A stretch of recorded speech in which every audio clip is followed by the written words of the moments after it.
Dans cette vidéo, on va regarder comment créer un gabarit ou un modèle template de courriel pour vos infolettes ou pour tout autre type de communication.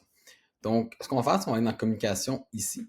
Puis après ça, on va aller soit créer ou on va aller dans tous les gabarits qui vont montrer tous vos gabarits. Donc, je peux aller, si je vais dans créer, vous allez voir qu'on a plein d'échantillons que vous allez pouvoir tester, regarder si vous voulez comme les utiliser.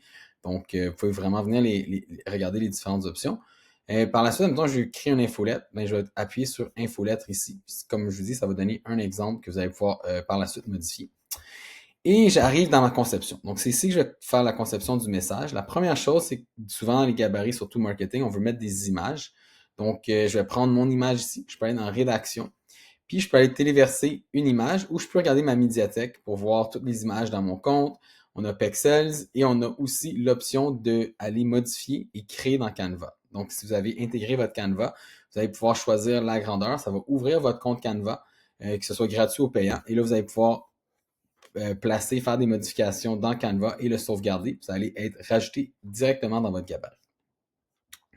Vous pouvez aussi copier, ajuster et recadrer l'image. Donc, je peux venir ici pour faire des ajustements avec mon image, comme ceci. Parfait. Donc, je sauvegarde. Par la suite, notre gabarit va avoir bien sûr des messages, du texte. Donc, je vais aller dans ma rédaction ici de mon exemple. Puis, je peux dire bonjour. Écrire mon texte, peu importe. Et je peux rajouter des champs de fusion. Donc, le champ de fusion, c'est vraiment une information qu'on a sur la personne à qui on va envoyer le message, soit dans un formulaire, soit dans une liste.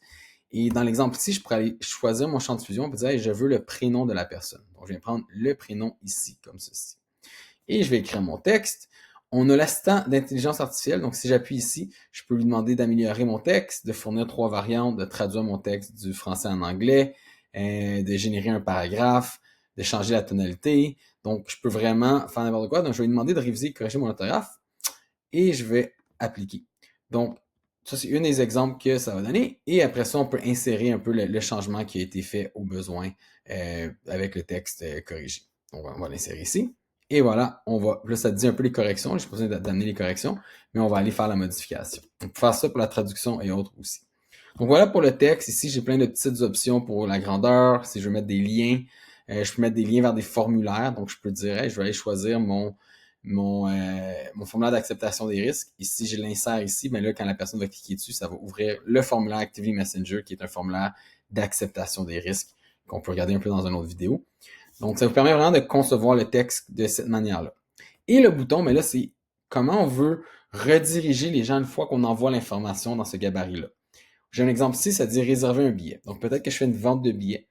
Est-ce que la vente de billets se fait avec Actively Messenger? Si oui, ben peut-être qu'on peut juste dire, hey, je vais l'envoyer ici je pense pas que j'en ai des ventes de billets dans ce compte-là, mais on va juste dire, mettons, un sondage de fin de session. Donc là, ça pourrait dire, j'envoie ce message-là à toute ma clientèle et je leur dis de remplir d'appuyer ici pour aller faire un sondage de fin de session. Donc, je vais changer le texte du bouton, puis on va le tester par la suite. On pourrait aussi les lier vers un site web, vers une page unique sur votre site web. Je peux aussi racheter des documents. Donc, si vous avez des PDF, on peut venir les importer dans Actively Messenger dans la médiathèque et par la suite venir les ajouter. Et je peux aussi même le téléverser ici. Et courriel, téléphone, un calendrier, un lien vers une facture. Donc, il y a plusieurs options comme ceci. Je vais sauvegarder. Donc, ce qui arrive maintenant, c'est quand la personne va cliquer sur sondage ici, ça va ouvrir le sondage que j'ai créé dans Actively Messenger. Par la suite, je peux rajouter des items de l'image avec du texte à côté, texte de chaque côté. Fait que je peux faire des modifications comme ça. Quand j'appuie sur le plus, ben, ça nous permet d'aller rajouter différents blocs. Texte, image, bouton, comme je veux pour créer ce gabarit-là que je vais souvent réutiliser. Donc, la majorité de nos clients, ils ont leur infolette, puis de mois en mois, ils vont tout simplement la dupliquer pour garder la même structure pour que les gens sont comme habitués de l'avoir.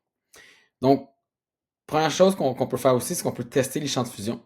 Donc, si on a des champs de fusion du public postage, comme cet exemple ici, puis que je l'envoie, je ne sais pas moi, à cette liste-là, bien, je veux pouvoir voir est-ce que ça va bel et bien remplir l'information comme elle est supposée. Fait que je peux tester, puis je vois bel et bien que ça remplit l'information comme je le voulais.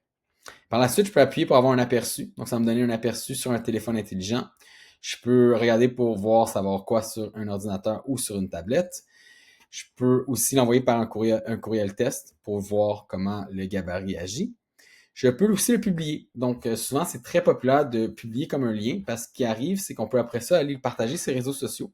Quand la personne va appuyer sur le lien, ben, elle va pouvoir interagir avec le lien, puis ça va ouvrir les sondages ou la billetterie ou peu importe ce que vous avez fait. Donc, ça va créer un lien unique si on le veut. Et je peux le dupliquer. Donc, ce que je peux faire ici, c'est que je peux dire, je veux le dupliquer parce que je vais avoir mon infolette de printemps, ben, elle va devenir mon infolette hiver. Et là, vous le dupliquez, fait que vous allez pouvoir créer plusieurs infolettes une après l'autre sans perdre le travail que vous avez déjà fait à chaque fois. Et la dernière chose qu'on va faire, une fois qu'on a créé un gabarit, ben, on va appuyer sur envoyer ici. Et ça va nous permettre de choisir comment on va faire l'envoi de ce gabarit-là. Bien sûr, du marketing, on va dire, OK, c'est courriel, c'est marketing. Donc, l'option marketing, ça fait en sorte que la personne va pouvoir se désabonner de l'envoi. Et on va choisir à qui on l'envoie. Est-ce que je l'envoie à une liste de cours? Est-ce que je l'envoie à une personne spécifique, à des utilisateurs? Donc, ça pourrait être une infolette interne avec tous vos utilisateurs, staff qui utilisent la plateforme. Je peux combiner différentes listes ensemble. Je vais essayer d'y aller assez simple. Fait que soit je choisis une liste, l'abonnement infolette, ça c'est des fichiers que j'ai importés, ou je peux même choisir un formulaire. Chaque formulaire que vous créez dans la plateforme devient une liste. Je pourrais dire, hey, je veux envoyer un message à tous ceux qui ont rempli l'autorisation parentale. Je viens la sélectionner ici. Puis je vais pouvoir faire mon envoi en appuyant sur envoyer, ou je peux planifier mon envoi puis dire, hey, je veux l'envoyer le 28, dans 17 jours. Fait qu'on peut préparer un envoi et le système va faire un refresh juste avant l'envoi. Donc, si quelqu'un est ajouté à la liste d'ici au moment où j'ai planifié et le moment de l'envoi, ben, ils vont aussi recevoir le gabarit du courriel ici. Donc voilà pour la création de gabarit modèle type courriel dans Activity Messenger.